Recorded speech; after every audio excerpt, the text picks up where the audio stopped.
Right அனைவருக்கும் வணக்கம். இன்னைக்கு நாங்கள் 2023 இறுதியாண்டு பரீட்சையின் 36வது MCQல இருந்து நாங்கள் பார்க்கறதுக்கு இருக்கிறோம். இது வந்து சிக்கல் சேர்வைகளும் அதனுடைய நிறங்களும் பற்றிய ஒரு வினா.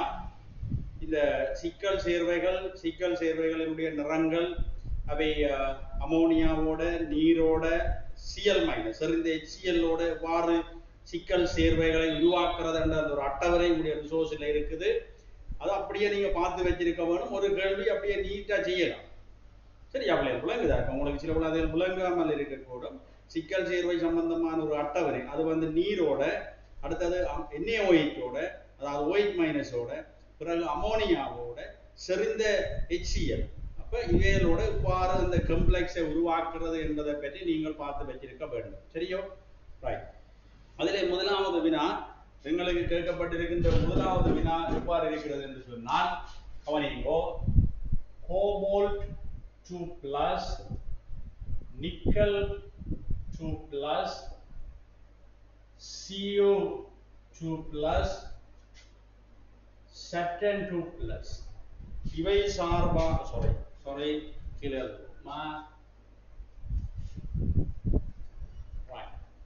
இதில் எங்களுக்கு தேவையான விடயங்கள் கோபால்ட் 2+, அடுத்தது நிக்கல் 2+, காப்பர் 2+, Saturn 2+, இவை தொடர்பான சிக்கல் சேர்வைகள் சம்பந்தமான வினா உங்கள்கிட்ட கேட்கப்பட்டிருக்கிறது. மிகையான NaOH, மிகையான NH4OH. அப்ப எங்களுக்கு தரப்பட்டது மிகையான NaOH, சரியாகல? மிகையான, அடுத்தது மிகையான அமோனியா, அதாவது அமோனியம் ஹைட்ராக்சைடு ஆகியவற்றை வேறு வேறாக சேர்க்கும் போது, கிடைக்கும் வீழ்படிவுகள் அல்லது கரைசல்களில் அவதானித்த நிறங்கள் தொடர்பாக சரியான உறுப்பு. முதலாவது, கோபால்ட் 2+ ஆனது NaOH-ஓட இவ்வாறு இருக்கு. கோபால்ட் 2+ NaOH-ஓட கோபால்ட் ஹைட்ராக்சைடு என்ற வீழ்படிவை உருவாக்கும். இது மென் சிவப்பு நிற வீழ்படிவை இது தோற்றுவிக்கும். சரியா? அப்ப இது வந்து மென் சிவப்பு நிற வீழ்படிவை தோற்றுவிக்கும். ஆனால் எங்களுடைய புதிய சிலபஸின் படி மிகை NaOH-ஓட கோபால்ட் 2+ சிக்கல் சேர்வையை உருவாக்காது என்றுதான் இருக்கு. ஆனால் உருவாக்கக்கூடிய சந்தர்ப்பம் இருக்கு. COOH 4 என்ற ஒரு காம்ப்ளெக்ஸ் வருவதாக இருக்கிறது. ஆனால் உங்களுக்கு வழங்கப்பட்ட புதிய பாடத்திட்டத்தில் கோபால்ட் 2+ மிகை NaOH-ஓட சிக்கலை தோற்றுவிக்க மாட்டாது என்பது இருக்குது. நீங்கள் உங்களுடைய ரிசோர்ஸ்ல நீங்கள் அதை எடுத்து பார்க்கலாம். உங்களுடைய ரிசோர்ஸ் பேஜ் நம்பர் 187ல அது தெளிவாக போடப்பட்டது. தமிழ் மீடியம் ரிசோர்ஸ் நம்பர் 187, அதான் புதுசாக வந்த ரிசோர்ஸ். அதுல வந்து உங்களுக்கு அது தெளிவாக போடப்பட்டிருக்கு. அப்ப நாங்கள் தேவையில்லாத விடயங்களை பார்க்க வேண்டாம். அது இல்லையன்றதுதான் எங்களுடைய சிலபஸ்ல இருக்கிறது. சரி, எங்களுடைய சிலபஸ் அது அடுத்தது நாங்கள் பார்க்கலாம். அடுத்தது நீங்கள் பார்க்கிறீர்கள் இந்த நிக்கல் 2+. அதே மாதிரி மிகை NaOH சேர்த்தாலும் நிக்கல் ஹைட்ராக்சைடு என்ற வீழ்படிவை கொடுக்கிறது. இது வந்து பச்சை நிற வீழ்படிவை கொண்டு வருகிறது. அப்ப அதுவும் உங்களுடைய ரிசோர்ஸ்ல போடப்பட்டிருக்கிறது. அப்ப நீங்கள் அது அடுத்த பக்கத்திலே அது வந்து அங்க கொடுக்கப்பட்டிருக்கிறது. அப்ப நீங்கள் அதுகளை பார்த்துக் கொள்ளுங்கள். சரியா பிள்ளைகள்?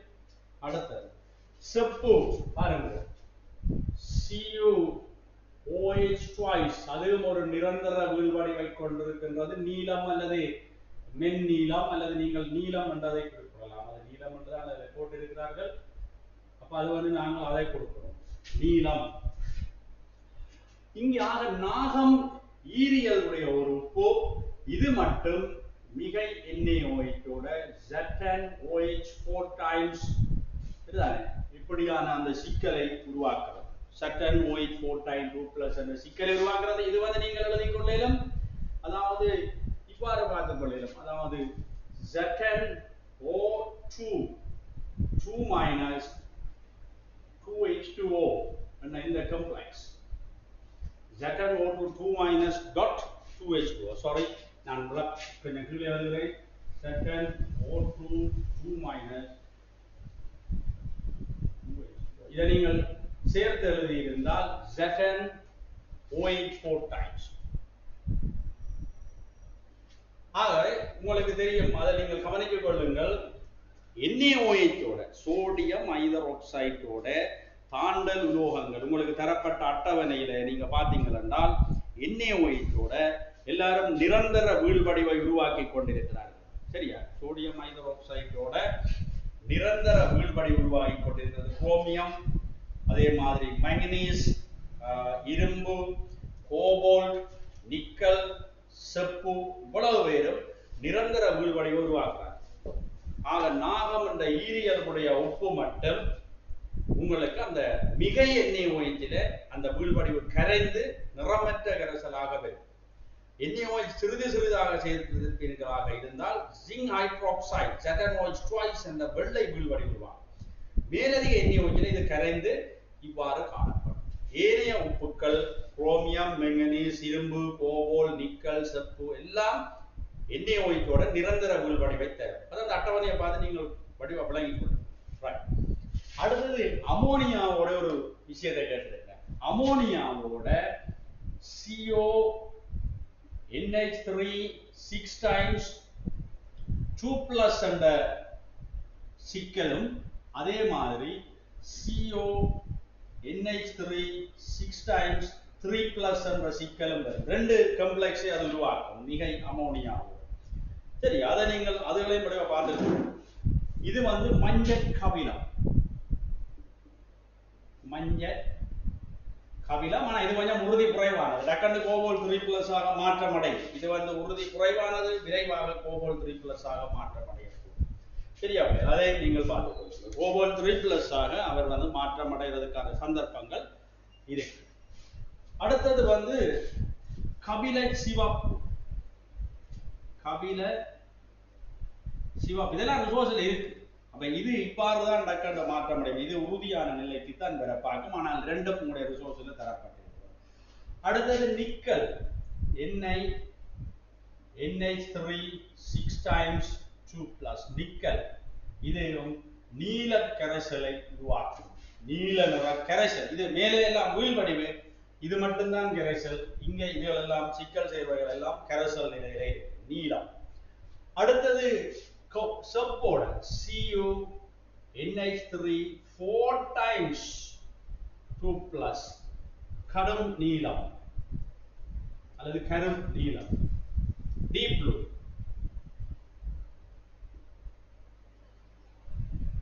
டீப் ப்ளூ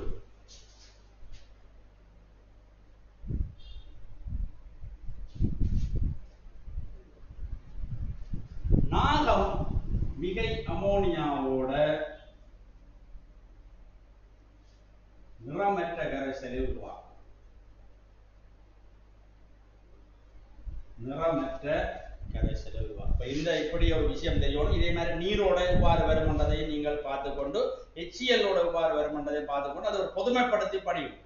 சரி, அது எவ்வாறு இருக்கின்றதை பொதுமைப்படுத்தி நீங்கள் படித்துக் கொள்ள வேண்டும்.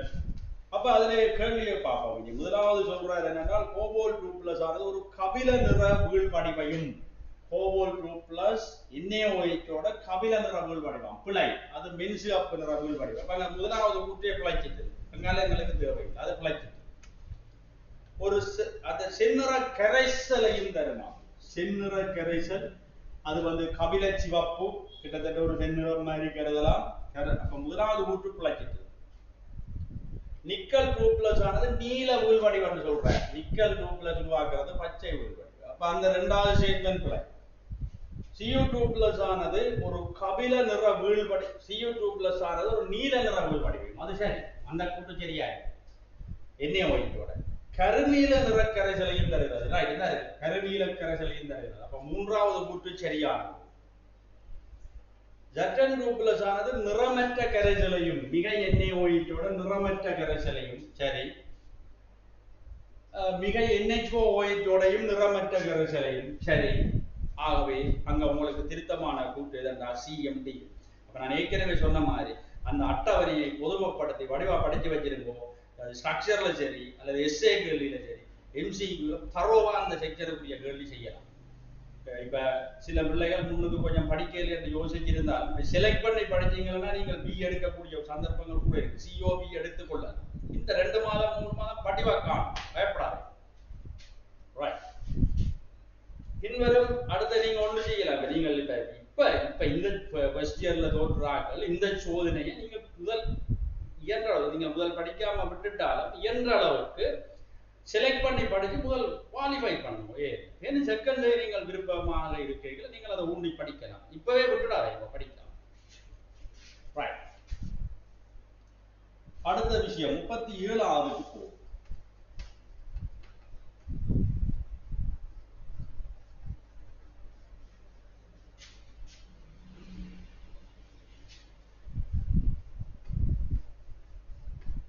சரியா? 37 பின்வரும் எந்த கூற்று அல்லது கூற்றுக்கள் சரியானது அல்ல சரியானவை? மண்ணுடன் பொஸ்பேட்டு வளமாக்கிகள் சேர்த்தல் வளிமண்டலத்தில் N2O மட்டம் அதிகரிப்பதற்கு பங்களிப்பு செய்கிறது. இப்ப அவர் கேட்கிறார் என்னென்றால் இது 2 விதமா நீங்க நோக்கலாம். மண்ணோட பொஸ்பேட்டு வளமாக்கிகள், பொஸ்பேட் PO4 3- என்ற பொஸ்பேட்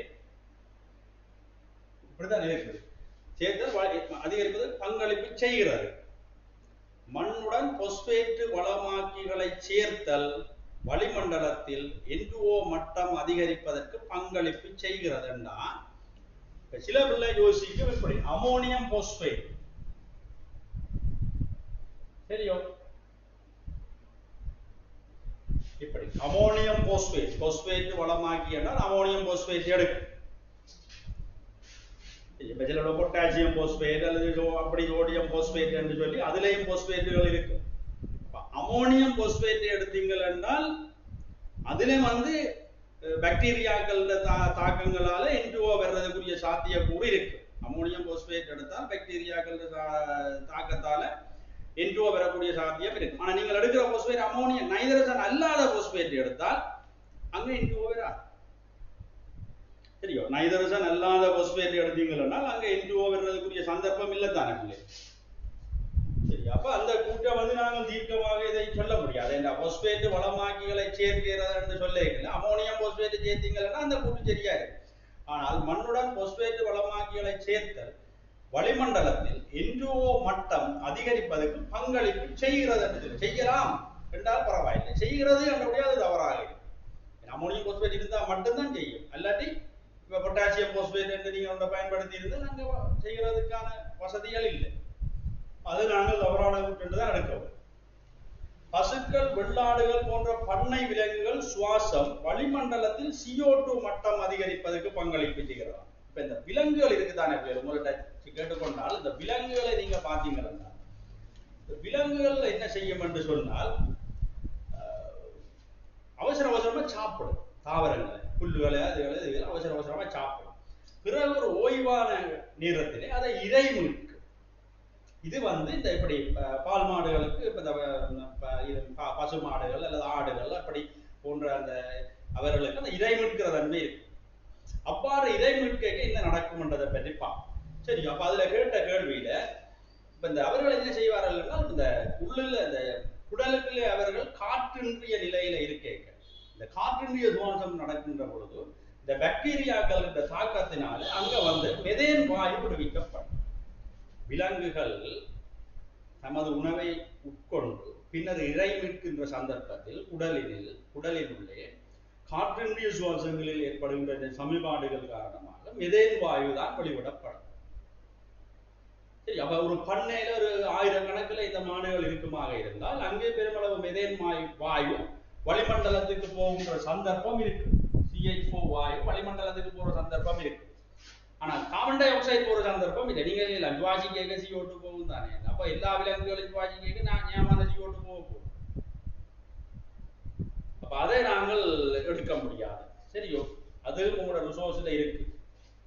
சரி, அப்ப அதை நீங்கள் அதில் விளங்கிக்கொள்ள. அப்ப அந்த கூட்டு தவறான கூட்டாக இருக்கு. இனி சுவட்டு எரிபொருள் தகனம் வளிமண்டலத்தில் CH4 மெதேன் மட்டம் அதிகரிப்பதற்கு பங்களிப்பு செய்யலாம். இப்ப இந்த சுவட்டு எரிபொருள் தகனம் அடையக்க CO2 நீரும் தான் வரும். CO2 நீரும் தான் வரும். சுவட்டு எரிபொருள் தகனம் அடையக்க கார்பன் டை ஆக்சைடு நீரும் வெளியேற்றப்படும். மிதேன் வாயு வாரதுக்கு சந்தர்ப்பம் இல்லை. ஆனால் இந்த நீங்கள் அந்த எரிபொருள் அகழ்வின் போது எரிபொருள் அகழ்ந்து எடுக்க இதுக்கு பக்கத்துல இருந்து இந்த மிதேன் வாயு வளிமண்டலத்துக்குள்ள வெளிவிடப்படுற சந்தர்ப்பம் இருக்கு. எரிபொருள் அகழ்வில் அதெல்லாம் சோசில போட்டுக்கிறாங்க. ஆனால் தகனம் அடையக்க அது வராது. அப்ப அந்த கூற்று தவறான கூற்று. உயிர் எரிபொருள் தகனம் வளிமண்டலத்தில் CO2 மட்டம் அதிகரிப்பதற்கு பங்களிப்பு செய்வதில்லை என்று ஒன்று போட்டிருக்க. உயிர் எரிபொருள் தகனம் சரி. அப்ப அதுல நாங்கள் சொல்றோம் என்ன, உயிர் எரிபொருள் தகனம், உயிர் எரிபொருள் பயோடீசல் என்று நாங்கள் எடுத்துக்கொள்கிறோம். உயிர் எரிபொருள் தகனம் என்றது எரிபொருள் பயோடீசல் நீங்க பார்த்துருக்கிறீங்களா பயோடீசல், அதை வந்து உயிர் டீசல் என்று நாங்கள் சொல்றோம். அப்ப அந்த உயிர் எரிபொருள் தகனம் வளிமண்டலத்தில் CO2 மட்டம் அதிகரிப்பதற்கு பங்களிப்பு செய்வதில்லை என்ற சரி. பயோடீசல் அதில் உயிர் எரிபொருள்களை நீங்கள் பாவித்து தகனத்தை மேற்கொள்ளைக்க அந்த உயிர் எரிபொருளை நாங்கள் தயாரிப்பதற்கு தாவர எண்ணெய்களில் இருந்து நாங்கள் என்னத்தை சேர்க்கோம், மெதனோலை சேர்த்து எடுக்கிறோம். அங்கே CO2 வெளிவிடப்படுறது இல்லை. சரி, அங்கே ஒரு எஸ்டரும் கிளிசரோலும் தான் வரும். அப்ப உயிர் எரிபொருள் தகனம் வளிமண்டலத்தில் CO2 மட்டம் அதிகரிப்பதற்கு பங்களிப்பு செய்வது இல்லை என்ற கூற்று சரியான கூற்று. அப்ப அதுல டி மட்டும்தான் சரியான கூற்றாக இருக்கு. அதை நீங்க பார்த்துக்கணும். அடுத்தது 38. உயிர் டீசல் உற்பத்தியில் டிரான்ஸ் எஸ்டராக்கள் தாக்கம் தொடர்பாக பின்வரும் எந்த கூற்று சரியானதா? அது ஒரு கப்பா. இந்த உயிர் டீசலை பற்றி ஒரு படிச்சு வைங்க வடிவா, பயோடீசல் அதை நீங்க வடிவா வளர்த்து வச்சு கொள்ளும் கவனிங்க. இப்ப அதாவது இந்த தாவரங்களில இருந்து நாங்கள் தயாரித்து கொண்டோம் என்று சொன்ன உயிர் டீசல் வந்து இதே ஒரு சும்மா கொஞ்சம் இதை எழுதி போடுங்களை சொல்றோம். CH2O C double bond O R CHO C double bond O R CH2O C double bond O R. இதை வந்து நாங்கள் மெதனோல் CH3OH என்ற மெதனோலோட சேர்த்து சோடியம் ஹைட்ரோக்சைடு, இது வந்து ஊக்கி மூல ஊக்கி ஒன்றை பயன்படுத்தினால் டிரான்சிஸ்டர் அதாவது எஸ்டரிஃபிகேஷன் ஒன்று உருவாகும். அதே நேரத்தில் கிளிசரோல்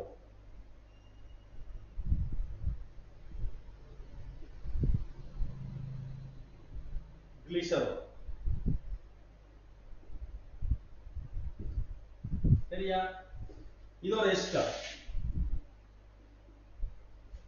இப்படித்தான் இதானே உயிர் டீசல் தயாரிக்கின்ற விஷயம். அப்ப இந்த உயிர் டீசல் தயாரிக்கையில நாங்கள் என்ன செய்திருக்கோம் என்று சொன்னால், இந்த தாவர பகுதிகள் இருக்குத்தான், தாவர எண்ணெய்கள் சரி. அப்ப தாவர பகுதிகளில் இருந்து பிரித்தெடுக்கப்படுகின்ற இந்த தாவர எண்ணெய்கள் மெதனோலை சேர்த்து NaOH மூல ஊக்கியை சேர்த்து நீங்கள் வெப்பம் ஏற்றினால் இது உடைஞ்சி இந்த பிணைப்பு உடைஞ்சி பிரிகி அடைந்து ஒரு எஸ்டரும் கிளிசரோலும் பெறும். இது இந்த உயிர் டீசல் தயாரிப்புக்கு ஒரு முக்கிய பகுதி. இதுல வந்து என்ன பிரச்சனைன்னா, இந்த எரிபொருள் இருக்குதானே, இந்த சுவட்டு எரிபொருட்கள் இருக்கிறது தானே, பெட்ரோல் டீசல், இதுகள் அகல அகல அகல அகல முடிஞ்சு போகும். இவைகளை மீள புதுப்பிக்க முடியாது.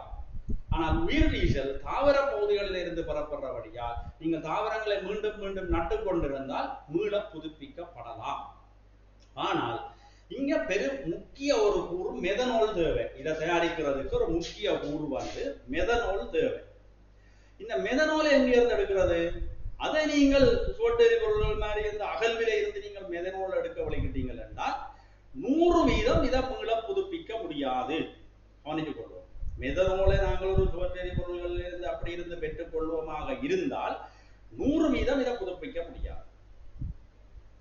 ஆனால் இந்த மெதனோலையும் தாவர பகுதிகளில் இருந்து பாக்டீரியாக்கள் என்ற செயற்பாட்டால மெதனோலை தயாரிப்பீங்களாக இருந்தால் அது 100% புதுப்பிக்க கூடியது.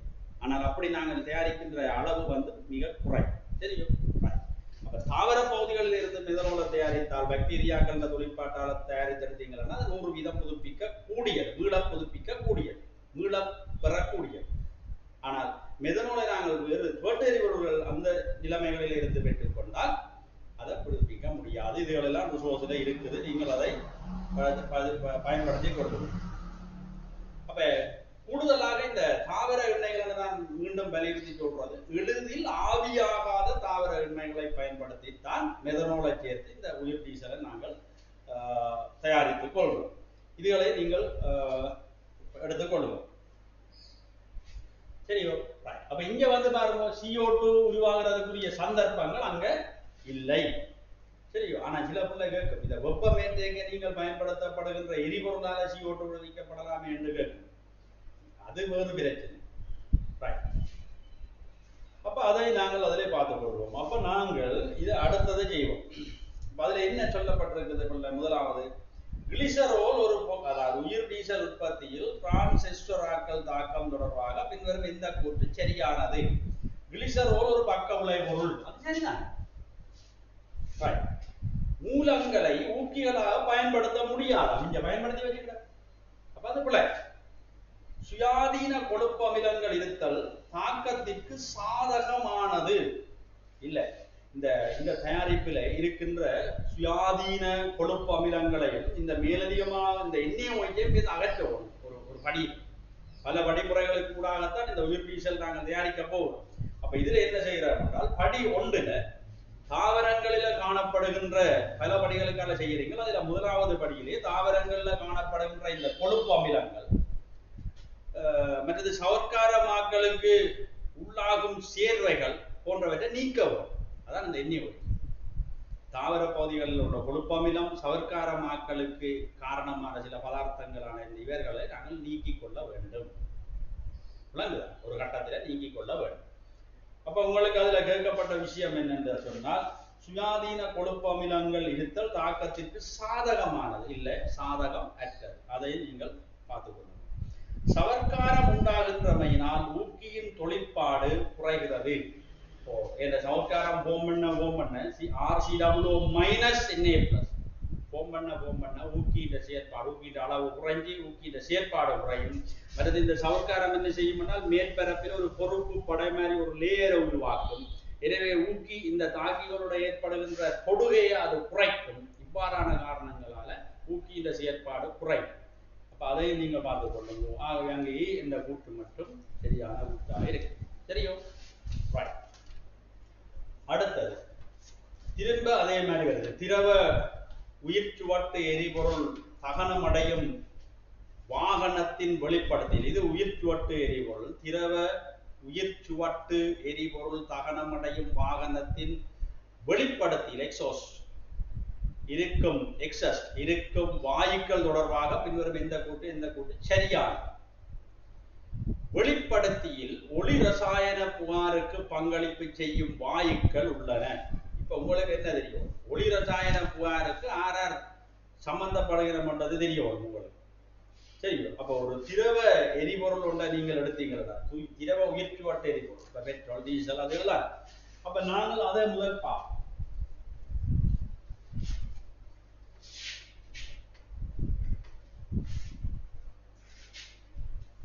இப்போ ஒளி ரசாயன புகாருக்கு காரணமாகிறது NOவும் எளிதில் ஆவியாகும் ஹைட்ரோ கார்பன்கள். ஒளி ரசாயன புகாருக்கு காரணம் NO, எளிதில் ஆவியாகும் ஹைட்ரோ கார்பன். தெரியும்? ஒளி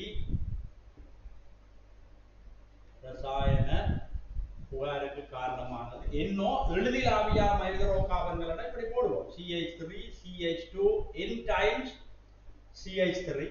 இந்த N வந்து 1 தொடக்கம் 4 வரை இருக்கலாம். இதுக்குள்ள இருக்கிற N, அதாவது CH3 CH2 CH3 என்ன N1, CH3 CH2 CH2 CH3 என்ன N2, அப்படி. அப்ப NOவும் எளிதில் ஆவியாகும் ஹைட்ரோ கார்பன்களும் ஒளி ரசாயன புகாருக்கு காரணமான வாய்ப்பு. அப்ப எரிபொருள் தகரமடையக்குள்ள உங்களுக்கு அந்த பிஸ்டன்ல இருந்து எண்ணில இருந்து வெளிப்படுகின்ற அதி உயர் வெப்பம் காரணமாக வடியில உள்ள நைட்ரஜன் ஆக்சிஜனோட சேர்ந்து NOவாக தகனமடைந்து மாறும். தெரியும்? அடுத்தது அடுத்தது கேட்டிருக்கிறார் உங்களுக்கு. அதுல இரண்டாவது விஷயம், இந்த பூகோள வெப்பமாதல் தொடர்பான இன்னும் ஒரு கருத்தும் அதில் கொண்டிருக்கிறார் பாருங்க. வெளிப்படுத்தியில், அப்ப முதலாவது வெளிப்படுத்தியில் ஒளி ரசாயன புகாருக்கு பங்களிப்பு செய்யும் வாயுக்கள் உள்ளன. சரி, இது இருக்குது. தகனமடையாத ஹைட்ரோகார்பன் இருந்தால் அதுவும் பெறும். அடுத்தது பூகோள வெப்பமாக்கலுக்கு பங்களிப்பு செய்யும் வாயுக்கள் உள்ளன. அப்ப இதுல நாங்கள் பூகோள வெப்பமாதல் வாயுக்கள், பூகோள வெப்பமாதல் வாயுக்கள் இதுகளெல்லாம் தெரிய வரும். CO, CO2 என்ன, CO, CO2, CH4, N2O, அடுத்தது குளோரோஃப்ளோரோகார்பன் CFC, சரிதானே, HFC, HCFC இவ்வாறானவர்கள் பூகோள வெப்பமாதலுக்கு காரணமாக அமைகின்ற ஆட்கள். சரியோ? இந்த பச்சை வீட்டு வாயுக்கள், அதுல பச்சை வீட்டு வாயுக்களுக்கு நீராவியும் பெறும், இதோட நீராவியும் பெறும்.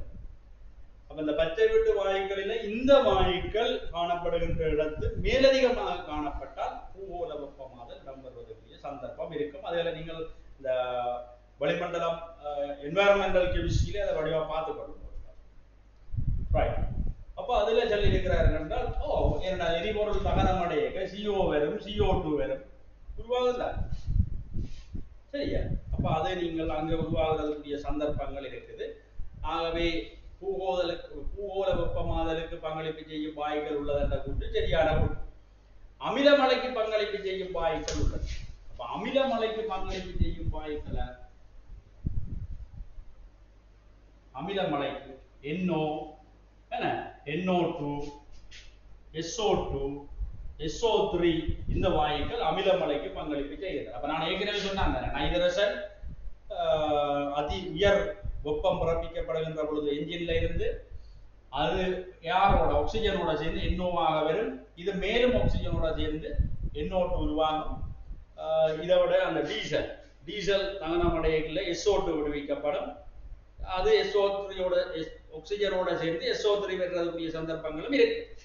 அப்ப அமிலமலைக்கு நீங்க கேட்பீங்க, அமிலமலைக்கு காரணமாக இவை அமையும். CO2 வராத ஒரு அமிலமலைக்கு அது வராது.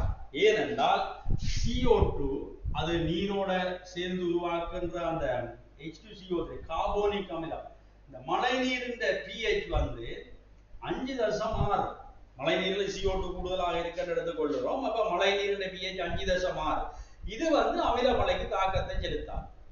pH இதுக்கிலுமாக உயர்வாக இருக்கின்ற பொழுது, கிட்டத்தட்ட 6 அதை விட உயர்வாக இருக்கின்ற பொழுது, அந்த குறைவாக இருக்கின்ற பொழுது, இது 5.6. pH வந்து 5.6 விட குறைவாக இருக்கின்ற பொழுதுதான் அது அமிலமலைக்கு காரணமாக அமையும். இப்ப கிட்டத்தட்ட 4 pH 4 என்ன 4.5 அப்பாறு வருகின்ற பொழுது அமிலமலைக்கு அது காரணமாக அமையும்.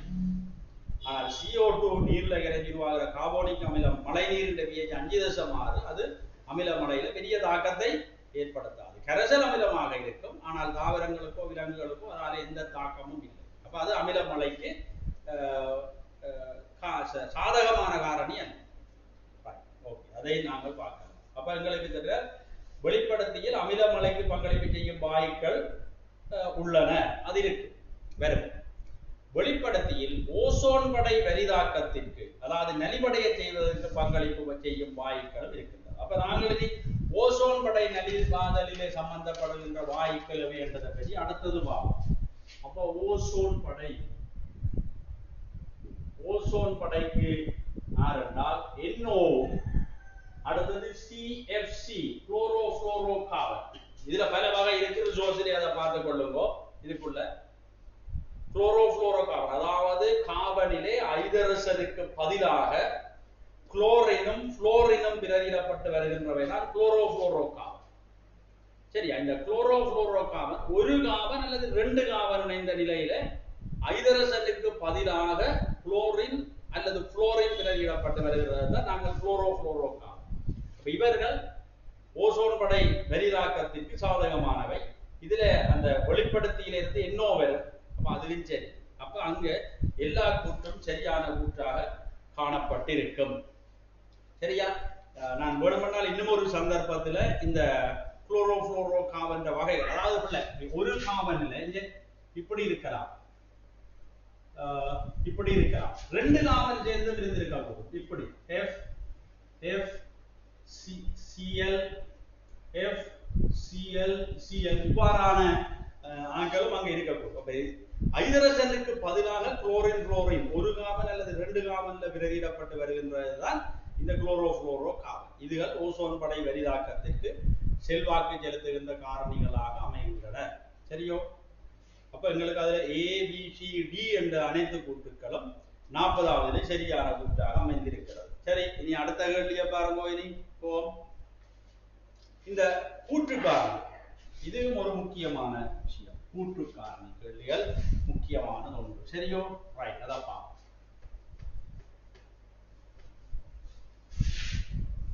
இன்னைக்கு இந்த பகுதியை நாங்கள் முடிக்க விடுவோமா?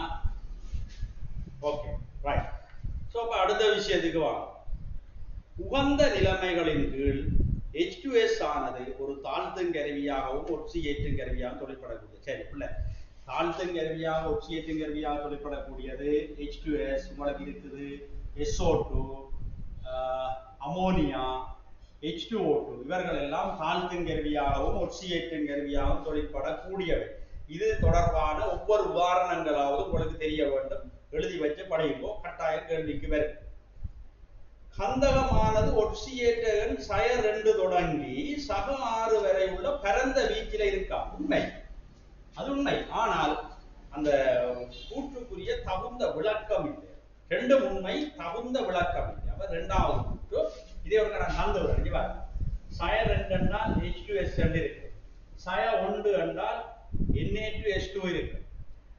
பூஜ்ஜியம் சுயாதீன நிலையில பூஜ்ஜியமாக இருக்கும். இதை விட இப்ப Na2S2O3 அல்லது H2S2O3ல ஒரு கந்தகத்துக்கு 0, மற்ற கந்தகத்துக்கு +4. இதுல ரெண்டு கந்தகம் இருக்கு, ஒரு கந்தகத்துக்கு 0, மற்ற கந்தகத்துக்கு +4 என்ற ஒரு ஒட்சியேற்ற நிலை இருக்கு. அடுத்தது +1, அது வந்து H2Cl2 என்று இருந்தால் +1, +2 SCl2 இல இருக்கு, +3 டைதயோனஸ் ஆசிட் இல இருக்குது. அதாவது H2S2O4 என்று சொல்ற டைதயோனஸ்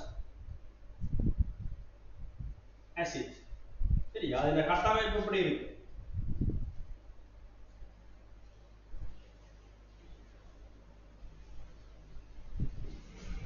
H2S2O4 இதுல கந்தகத்துடைய ஒட்சியேற்ற நிலை +3 ஆக இருக்கு. அடுத்தது +4 SO2, SO3, 2- SF4 அப்படி கொடுக்கலாம். இனி +5, சரிதானே? +5 அங்கேயும் இப்ப H2S4O6 கவனிங்க, OH S double bond S. சரியா? இவ்வாறான கட்டத்தில் 1 2 3 4 5 +5 என்ற ஒட்சியேற்ற நிலையில இந்த கந்தகம், இந்த கந்தகத்துக்கு 0, இந்த கந்தகத்துக்கும் 0, இந்த கந்தகத்துக்கு +5. இந்த ஒட்சி அமிலங்கள், கந்தகத்தின் ஒட்சி அமிலங்கள் என்பதை பற்றி ஒரு ஃபுல்லா படிச்சு வைக்கணும். சரி, அல்லாட்டி அடுத்து வரும் ஒரு சில ஷார்ட் நோட்ஸ்கள் மாதிரி கொஞ்சம் உங்களுக்கு தொகுத்து வழங்க இருக்கிறேன். அந்த சந்தர்ப்பத்தில் இதுகளை நான் தான். அடுத்தது +6 கடைசியா, அது உங்களுக்கு தெரியும். எது? SO3, SO4 2- SF6 இப்படி கணக்கு எழுதலாம். ஒட்சி அமிலங்களும் எழுதலாம். ரைட், உங்களுக்கு உலகம் இருந்தால் போதும். இப்ப அதுல இரண்டாவது தான் சரியான 42வது.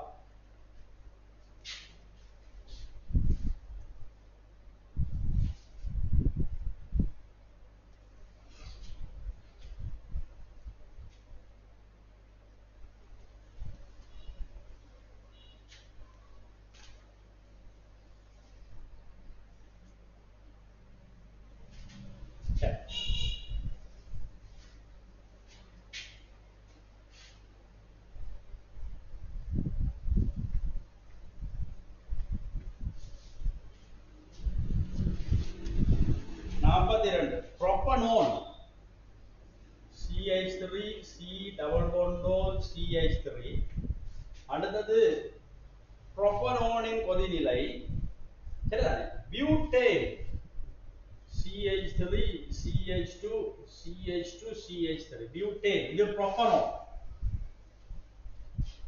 புரோப்பனோனின் கொதிநிலையிலும் பியூட்டேனின் கொதிநிலை குறைந்தது சாரி அந்த கேள்வி புரோப்பனோனின் கொதிநிலை பியூட்டேனின் கொதிநிலையிலும் குறைந்ததாமா இதனுடைய கொதிநிலை தான் குறைவன்றதா அது பிள்ளையானது இதுல வந்து லண்டன் போர்ஸ் தான் இருக்கு லண்டன் போர்ஸ் விசை ஆனா இங்க இருமுனை இருக்கு முனைவு இருக்கு இருமுனை இருக்கிறபடியால் இவர் இந்த மூலக்கூற்றுடை கவர்ச்சி விசை அதிகம் அப்ப இவருக்கு தான் கொதிநிலை கூட அப்ப அந்த கூற்று பிழை புரோப்பனோனில் ஒரு பைப்பிணைப்பு இருக்கும் அதே வேளை இங்க இருக்கு பைப்பிணைப்பு சரிதானே பியூட்டேனில் ஒரு பைப்பிணைப்பு இல்லை அப்ப அங்க பைப்பிணைப்பு இல்லை எல்லாம் சிக்மா நிரம்பிய சேர்வு அப்ப அந்த கூற்று சரி இரண்டாம் கூற்று சரி முதலாம் கூற்று பிழை நாலாவது விடை அடுத்தது சில நிபந்தனைகளின் கீழ் ஒரு மெய்வாயு மாதிரியின் அமுக்கம்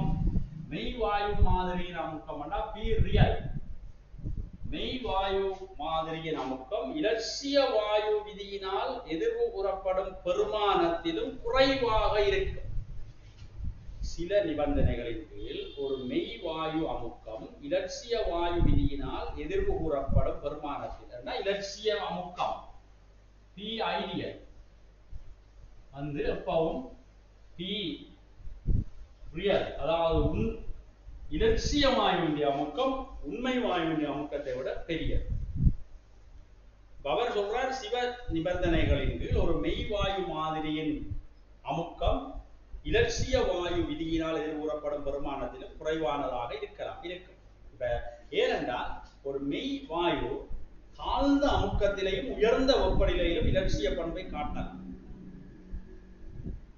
அப்படி காட்டினால் அதன் அமுக்கம் இலட்சிய அமுக்கத்துக்கு கிட்டத்தட்ட அண்மித்து வரும் ஆனால் மூலக்கூறுடைய கவர்ச்சி விசை அதிகமாக இருந்து அது மெய்வாயுவாக இருந்தால் அதனுடைய அமுக்கம் குறைந்தது அப்ப அந்த கூட்டு வந்து சரியான கூட்டு மெய்வாயு மூலக்கூறுடைய கவர்ச்சி விசைகள் இருக்கின்றன சரி அதாலதான் இது இப்படி வருகிறது இல்லையா அப்ப அதை நாங்கள் ஏற்றுக்கொண்டோம் முதலாவது விடை எம்எனின் மின்னெதிர்த்தன்மை குரோமியம் இரும்பு ஆகியவற்றின் மின்னெதிர்த்தன்மையிலும் குறைவானது சரி பிள்ளைகள் 3D மூலகம் ஸ்கண்டியம் தொடக்கி நாகம் வரை உள்ள மூலகங்களின் மின்னெதிர்த்தன்மை பெருமானங்களையும் பார்த்து வச்சுக் கொள்ளும் ஸ்கண்டியம் தொடங்கி நாகம் வரை இருக்கிற மூலகங்கள்ல மின்னெதிர்த்தன்மை பெருமானங்களை பார்த்துக் கொள்ளும் அது உங்களோட ரிசோர்ஸ்ல இருக்கு அதுல இருந்து பார்த்துக் கொள்ளும் சரி சரி இப்ப எம்என் எலக்ட்ரான் அமைப்பு என்ன முடியும் பாருங்க எம்என்னுக்கு 1s2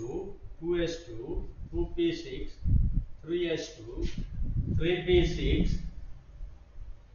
4s2 நிரம்பித்தான் இது வரும் இதுதான் இப்ப s2 s ல 2 இலத்திரன் நிரம்பிட்டது d ல 5 இலத்திரன் உறுதியாயிருக்கு மின்னெதிர்த்தன்மைக்கு விரவிலக்கணம் என்ன ஒரு மூலகம் தன்னை நோக்கி இலத்திரனை கவரும் ஆற்றல் அப்ப இந்த இலத்திரனை இது இழுக்க கஷ்டப்படும் ஏன் s லையும் இலத்திரன் உறுதியாக இருக்கு d லையும் இலத்திரன் அரை நிரம்பல்ல உறுதியாக இருக்கிறது என்றபடியால் இவர் இலத்திரனை தன்னை நோக்கி இழுக்கக்கூடிய சந்தர்ப்பம் கஷ்டமாக இருக்கிறார் என்றதால இவருக்கு மின்னெதிர்த்தன்மை பெருமானம் வந்து குறைந்ததாக இருக்கும் அது சரி எம்என்னின் இலத்திரனியல் நிலையமைப்பு குரோமியம் இரும்பு ஆகியவற்றின் இலத்திரனியல் நிலை அமைப்பில் பார்க்க உறுதியானது சட்டியான விளக்கம் அது அப்ப முதலாவது சரி ரைட் இனி அடுத்ததுக்கு போவோம்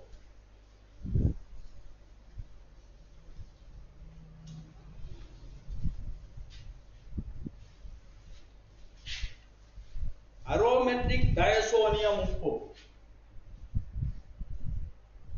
ரைட் N2+ அரோமேட்டிக் டயசோனியம் உப்புக்கள் நீருடன் இணைஞ்ச சூடாக்கப்படும் போது நீர் சேர்த்து சாதுவா ஹீட் பண்ணினீங்கன்னா பீனோல் வரும்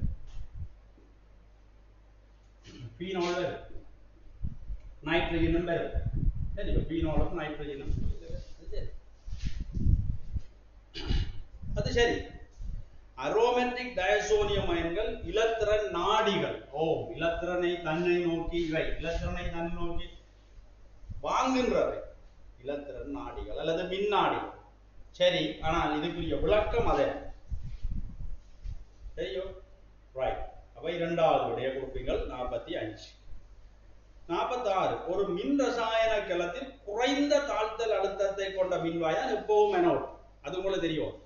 ஒரு மின் ரசாயன கலத்துல குறைந்த தாழ்த்தல் அழுத்த பெருமானத்தை கொண்டது அனோட், கூடிய தாழ்த்த அழுத்தல் பெருமானத்தை கொண்டது கேதோட். ஒரு மின் ரசாயன கலத்தை பார்த்தீங்கள் என்றால் அது சம்பந்தமாக நான் உங்களுக்கு ஒரு விளக்கத்தை தரலாம். அதாவது நீங்கள் அது அந்த மின் ரசாயனம் சம்பந்தமான விடயங்களை பார்க்கறதுக்கு உங்களுக்கு ஒரு அடுத்த வகுப்பில் இது சம்பந்தமான ஒரு காணொலியை நான் தருகிறேன். சரியா? ரைட். ஒரு மின் ரசாயன கலத்தை நீங்க பார்த்திருந்தீங்க. தாழ்ந்த மின்வாய் அழுத்த பெருமானத்தை உடையது எப்பவுமே அனோட். அனோட்டு மின்வாய் மின் ரசாயன கலத்துல மறை முடிவுடன் கொண்டது. அதுதான் இலத்திரன்களை விடுவித்துக் கொண்டிருக்கு. அனோட்டில எப்பவும் ஒட்சியேற்றம் நடக்கும். இதெல்லாம் கவனித்துக் கொள்வோம். அப்போ ஒரு மின் ரசாயன கலத்தில் குறைந்த தாழ்த்த அழுத்தத்தை கொண்ட மின்வாய் அனோட்டு. சரி, கதோட்டின் தாழ்த்த அழுத்த பெருமானம் உயர்வானதாக இருக்கும். அது இலத்திரனை ஏற்கும். அங்கு தாழ்த்தல் நடக்கும். அப்போ ஒரு மின் ரசாயன கலத்தில் ஒப்பீட்டளவில் குறைந்த தாழ்த்தல் அழுத்தத்தை கொண்ட மின்வாயிலிருந்து இலத்திரன்கள் எளிதில் விடுவிக்கப்படலாம்.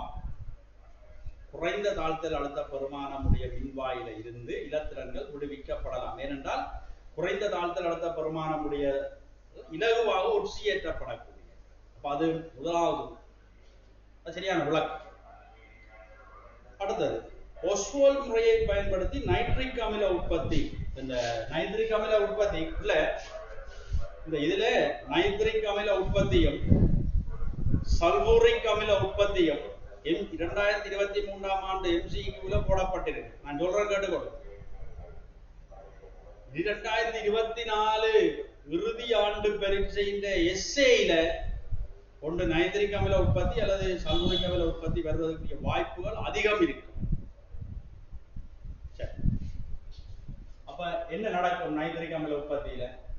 அமோனியா ஆக்சிஜனோட சேர்ந்து, என்ன இது வாயு, அமோனியா வாயு, கிட்டத்தட்ட பிளாட்டினம் ரூத்தியம் என்ற கலவை 810 தொடக்கம் 850 பாகை சி வெப்பநிலை, சில இடங்களில் 900 பாகை சி என்று கொடுப்பாரு. கொடுத்தால் உங்களுக்கு அங்க எண்ணோவும் நீரும் பெறும். பிறகு இந்த எண்ணோ வாயு ஆக்சிஜனோட சேர்ந்து, சரியா, ஆக்சிஜனோட சேர்ந்து 150 பாகை சி வரைக்குள்ள NO2 உருவாகும். பிறகு இந்த NO2 வாயு, ஆக்சிஜன் வாயு, நீராவி கிட்டத்தட்ட ஒரு 180 பாகை சி வழங்கிருக்குல்ல, அங்க HNO3 வரும். இது வேறு, இது கவனிக்கும். இது தாக்கம் இன்னும் பல படிகளில் இடம்பெறுகிற சந்தர்ப்பங்கள் இருக்குது. இது இண்டஸ்ட்ரியலுக்குள்ள HNO3 தயாரிப்பில் நீங்கள் பார்த்துக் கொள்ளும்போது இது நான் மேலோட்டமாக ரவுண்டா இந்த விஷயத்தை உங்களுக்கு தந்திருக்கேன். சரி, அப்ப ஒஸ்வால்ட் முறையை பயன்படுத்தி நைட்ரிக் அமில உற்பத்தி செய்கையில் அமோனியாவானது ஆக்சிஜனுடன் தாக்கம் புரிய செய்யப்படும் வெப்பநிலையிலும் கூடுதலான ஒரு வெப்பநிலையில NO ஆக்சிஜனுடன் தாக்கம் புரிய செய்யப்படுகிறது என்றால் பிழை, குறைந்த வெப்பநிலை. இது தெரிஞ்சா அந்த கொடுக்கல். அடுத்தது மறை எந்திரப்பி மாற்றங்கள் உள்ள தாக்கங்களுக்கு உயர் வெப்பநிலை சாதகமானதுதான். அது என்ன சொல்லுவா? இந்த டெல்டா ஜி சமன் delta H minus T into delta S இருக்குதான். இது நியம நிபந்தனை இல்லை, பொதுவாக எழுது. இப்ப இந்த டெல்டா ஜி சிறிது சைவராக இருக்குமாக இருந்தால் தாக்கம் உங்களுக்கு சுயாதீனமான தாக்கமாக இருக்கும். சரி, அப்ப இங்க இந்த எந்திரப்பி மறையாக இருந்தால் delta H minus T into entropy ஒரு மறை பெருமானம் கொண்டதாக இருந்தால் இவ்வளவு நேர்பெருமானமாக இருக்கும். டெம்பரேச்சர் ஆல்வேஸ் கிரேட்டர் than 0 தான் இருக்கும். 0 டெம்பரேச்சர் கெல்வின் இல்ல, மைனஸ் கெல்வின் இல்ல, சைபர்பாக சி என்றால் 273.1 கேள்வி 1.5 கேள்வி. அந்த டெம்பரேச்சர்ல மூலக்கூறு எல்லாம் ஃப்ரீஸ் ஆகிடும், ஒரு தாக்கமும் நடக்காது. ஆகவே டெம்பரேச்சர் நேர்பெருமானமாக இருக்கும். அப்போ நாங்கள் இந்த சிஸ்டத்தில் மூலக்கூறுகள தாக்கங்கள் அப்ப இது நேர்பெருமானமாக மாறிவிடும். இவ்வளவும் சேர்ந்து ஒரு நேர்பெருமானமாக இருக்கு. இப்ப இந்த டெல்டா ஜி மறையாக இருக்க வேண்டும் என்றால் இங்க இது ஒரு புரோப தாக்கமாக இருந்தால் இதே நேர்பெருமானத்தில் ஒரு சிறிய பெருமானமாக இருந்தால் இது மைனஸ் வர்றதுக்குரிய சந்தர்ப்பம் இருக்கு. அப்ப அதனாலதான் மறை எந்திரப்பி மாற்றங்கள் உள்ள தாக்கங்கள் உயர் வெப்பநிலைகளில் சாதகமானவை அல்ல என்று சொல்றார். ஏனென்றால் இந்த எந்திரப்பி மறை டெம்பரேச்சர் நல்லா உயர்த்தி விடுவோம். உயர்த்தி விட்டீங்கன்னா இது நேர்பெருமானத்தில் அதி உயர் பெருமானமாக இருக்கும். இதுவும் நேர்பெருமானமாக இருந்தால் இதுவும் நேர்பெருமானம் இதுவும் நேர்பெருமானம் என்றால் டெல்டா ஜி கிரேட்டர் தேன் 0 தாக்கம் நடக்காது. இது மறைபெருமானமாக இருந்தாலும் இந்த நேர்பெருமானம் உயர் பெருமானமாக இருந்தால் அவ்வளவும் செய்து திரும்ப நேர்பெருமானமாக மாறும். சரி, அதுக்காகத்தான் இந்த டெம்பரேச்சர் அப்படி சொல்லியிருக்கிறார். அப்ப அந்த கூற்று சரியான கூற்று. சரியோ? அப்ப 47 முதலாவது கூற்று போய் அடுத்த கூற்று உண்மை. 4வது.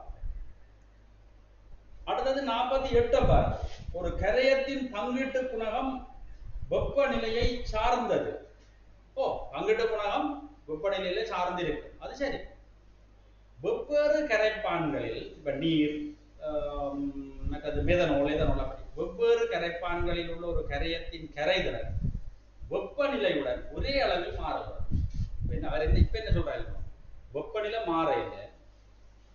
எக்ஸ் என்ற ஒரு கரையத்தை நாங்கள் கரைப்பான்ல கரைக்க போறோம்.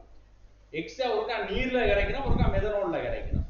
டெம்பரேச்சர் ஒரே மாதிரி வச்சிருக்கோம். என்ன நடக்கும்? கரைப்பான் மாறுபட்டால் அந்த கரைதிறன் மாறும்.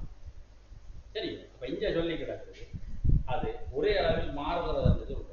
அது வித்தியாசமான அளவில் மாறும், ஒரே அளவில் மாறும். கரைப்பான் மாறினா கரைதிறன் வேறுபட்டுத்தான் மாறும், ஒரே டெம்பரேச்சர். அப்ப அது 48 முதலாவது ஊற்று சரி, 2வது ஊற்று பிழையான, 4வது சாரி 3வது சரி பிழை, 3வது. சல்பூரிக் அமில உற்பத்தியில் SO2 ஆனது பல படிமுறைகளில் SO3 ஆக மாற்றப்படுகிறது. சல்பூரிக் அமில உற்பத்தி படிவா பார்த்து வை. SO2 பல ரூம்ஸுக்கால அது வேற தாக்கம் நடக்குது, பல படிகளுக்கு அது நடக்குது. அப்ப SO2 உற்பத்தியில் பல படிமுறைகளில் SO3 ஆக மாற்றப்படும், சரியான ஊற்று. சல்பூரிக் அமில உற்பத்தியில் பயன்படுத்தப்படும் நிலைமைகளின் கீழ் ஒரு தனி படிமுறையில் SO2-ஐ SO3 ஆக முற்றாக மாற்றுதல் சுயமானதன்று. உண்மையில SO2 SO3-ஐ நீங்கள் மாற்ற இல்லை, அங்க நாங்கள் ஊக்கி பயன்படுத்துறோம். அங்க நாங்கள் SO2 இருந்து SO3 எடுக்க நீங்கள் ஊக்கிய போடுறீங்க. அப்ப அது சுயமாக நடக்கிறதுக்குரிய சந்தர்ப்பங்கள் இல்லை. சரியோ? சுயமானது அன்று என்று போட்டிருக்கிறார்.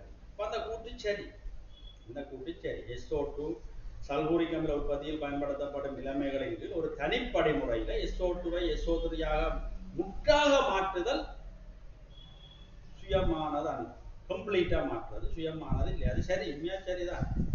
ஆனால் அது பிறகு அந்த நம்மளோட ஃபைனல் பேப்பர்ல அதுக்கு நிறைய ஆர்கியூமெண்ட்டுக்கு பிற்பாடு 3வது விடையை கொடுத்திருக்கிறார். 2 அல்லது 3, 3வது விடையில அந்த குரு பிழைன்னு கொடுத்திருக்கிறார்.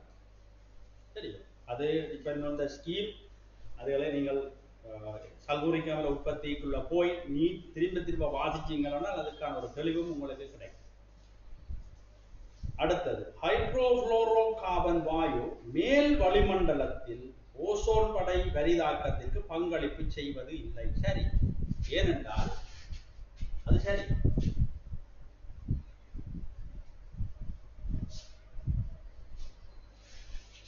இந்த ஹைட்ரோஃப்ளோரோ கார்பன் எப்படி எங்கேயா இருக்குன்னு வச்சுக்கொள்ளுங்க. ஹைட்ரோஃப்ளோரோ கார்பன்ல இந்த CH பிணைப்பு இருக்குதானே, சரிதானே? என்ன கேட்கிறார்? ஹைட்ரோஃப்ளோரோ கார்பன் வாயு மேல் வளிமண்டலத்தில் ஓசோன் படை வரிதாக்கத்துக்கு பங்களிப்பு செய்வது இல்லை என்று சொல்றார். மேல் வளிமண்டலம் இந்த ஹைட்ரோகுளோரோகார்பன் இந்த தாழ் வளிமண்டலத்தில் இந்த CH பிணைப்பு சக்தி மிக தாழ்வானது. என்னபடியா தாழ் வளிமண்டலத்தில் இது உடைஞ்சு அதுக்குள்ளே அது இந்த சிஸ்டம் மாறிடும். அப்ப மேல் வளிமண்டலத்தில் இவர் போகின்ற தன்மை குறைஞ்சு. அப்ப CF பிணைப்பை உடைப்பதன் மூலம் மேல் வளிமண்டலத்தில் HFC விரைவாக அளிக்கப்படுகிறது என்று சொல்றார். CF பிணைப்பை உடைப்பதன் மூலம் மேல் வளிமண்டலத்தில் ஹைட்ரோகுளோரோகார்பன் விரைவாக அளிக்கப்படுகிறது சொன்னா அந்த கூற்று வந்து ஒரு தவறான கூற்றாக அது பிள்ளையான. உங்களுக்கு அதற்குரிய விடை 3வது விடை அங்கே கிடைச்சிருக்கிறது. அப்ப நீங்கள் அதுகளை ஒருக்கா வடிவா பார்த்துக் கொள்ளும். சரியோ, அங்க நடக்கின்ற விடயங்களை ஒருக்கா நீங்கள் வடிவா பார்த்துக் கொள்ளும். சரியா? இதுல கிட்டத்தட்ட 50 வினாக்கள் 2023 இறுதியாண்டு பரீட்சையில் அனைத்து வினாக்களும் உங்களுக்கு நிறைவேற்றப்பட்டிருக்கிறது. அடுத்ததாக நாங்கள் அடுத்த ஆண்டு பேப்பரோட உங்களுக்கு நான் இடையில சந்திக்கின்றேன். அதுக்கிடையில நான் ஒரு காணொலி ஒன்று உங்களுக்கு எவ்வாறு சோதனையை எதிர்கொண்டு சோதனையை செய்வது என்று அந்த முதல் முறையாக தோற்றுகின்ற மாணவர்களுக்குரிய ஒரு விளக்கங்களும் தருவதற்கு இருக்கின்றது. தொடர்ந்து இந்த காணொலிகளை பாருங்கோ. இந்த சப்ஸ்கிரைபுகளை நீங்கள் தொடர்ச்சியாக செய்து மற்றவர்களுக்கும் இதை பற்றி தெளிவுபடுத்துங்கோ. அடுத்தது நாங்கள் ஏனைய தவறப்பட்ட ஆண்டுக்குரிய பேப்பர்களை 2022 மற்றது 20 அப்படியான பேப்பர்கள் தொடர்ச்சியாக செய்வோம். இதுல உங்களுக்கு ஏதாவது டவுட்ஸ் இருக்குமென்றால் நீங்கள் அந்த இணையம் அந்த இமெயிலுக்குள்ளாலே தொடர்பு கொண்டு அது ஏதாவது கேட்டிருந்தால் நான் அந்த விளக்கங்களை உங்களுக்கு தொடர்ச்சியாக தரலாம். மற்றது உங்களுக்கு ஏதாவது புதிய அலகுகள் இதில் தெளிவுபடுத்த வேண்டும் என்றால் அதையும் நீங்கள் அதனுடைய பாயிண்ட்ஸில் கொடுத்தால் அதை நான் உங்களுக்கு தயாரித்து வழங்குகிறேன். நன்றி.